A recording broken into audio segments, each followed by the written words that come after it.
ऐसे लोगों से बचकर रहना। एक शहर में दो ब्राह्मण रहते थे। दोनों पड़ोसी थे। एक गरीब था और दूसरा अमीर। गरीब ब्राह्मण की पत्नी अपनी गरीबी के कारण उसे रोज ताने देती और उससे झगड़ती रहती थी। एक बार पूर्णिमा के दिन गरीब ब्राह्मण अपनी पत्नी के रोज रोज के झगड़ों से तंग आकर ये सोचकर जंगल की तरफ चल पड़ता है कि जंगल में शेर या कोई मांसाहारी जानवर उसे मारकर खा जाएगा तो उस जीव का पेट भी भर जाएगा और मेरे मर जाने से रोज की झिकझिक से मुक्ति भी मिल जाएगी।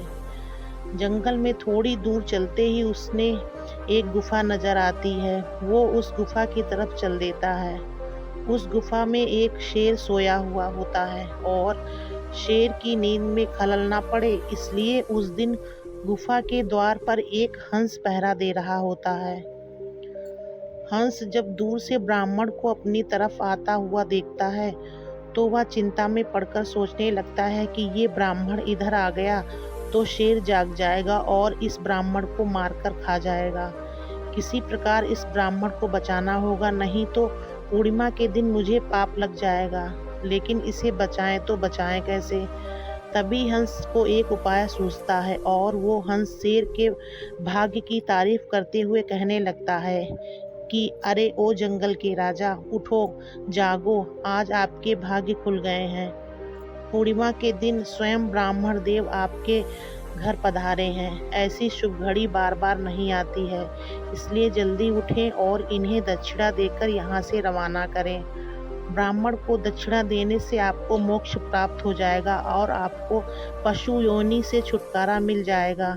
शेर को हंस की बात सही लगती है। शेर दहाड़ कर उठ जाता है और जो पहले से शिकार किए हुए मनुष्यों के आभूषण या गहने उसकी गुफा में रखे हुए थे, वे सारे के सारे गहने उस ब्राह्मण के पैरों में रखकर शीश नवाता है तथा जीभ से उसके पैरों को चाटने लगता है।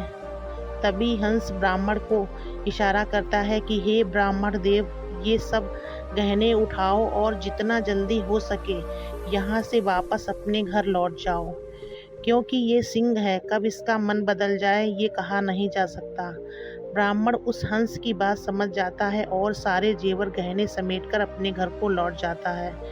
उसकी पत्नी ढेर सारे जेवरात देखकर बहुत खुश हो जाती है और गरीब ब्राह्मण उन गहनों को बेचकर सुख चैन से जीवन निर्वाह करने लगता है। लेकिन कहते हैं कि इंसान अपने दुख से उतना दुखी नहीं होता जितना कि दूसरों की तरक्की देखकर दुखी होता है। ऐसा ही हाल उस अमीर ब्राह्मण का भी हुआ। अमीर ब्राह्मण की पत्नी ने गरीब ब्राह्मण के घर जाकर उसकी पत्नी को किसी तरह कोट फुसलाकर सारी बात पता कर ली कि किस प्रकार एक शेर ने उसे इतने सारे जेवरात दक्षिणा में दिए हैं। जब अमीर ब्राह्मण की पत्नी को ये सब पता चलता है तो वो भी अपने पति को जबरदस्ती अगली पूर्णिमा की रात जंगल में उसी शेर की गुफा की ओर भेज देती है। लेकिन आज शेर का पहरेदार बदल चुका था। आज का पहरेदार था कौवा। कौवे की तो प्रवृत्ति होती है कि शेर कुछ शिकार करे और बचे कुछे में वह भी अपना पेट भर ले। जब वह कौवा ब्राह्मण को शेर की गुफा की ओर आता देखता है तो सोचता है कि बहुत बढ़िया, आज मुझे इंसान का गोश्त खाने को मिलेगा। ब्राह्मण इधर आएगा, मैं शेर को जगाऊंगा, शेर को गुस्सा आएगा और वह ब्राह्मण को मार देगा तो मुझे भी कुछ खाने को मिलेगा। वह आज तो मज़ा आ जाएगा। ये सोचकर वो कौवा जोर जोर से काँव काँव चिल्लाने लगता है। काँव काँव की आवाज़ सुनकर शेर जाग जाता है और गुस्से में दहाड़ने लगता है। तभी शेर की नज़र गुफा के बाहर खड़े उस अमीर ब्राह्मण पर पड़ती है।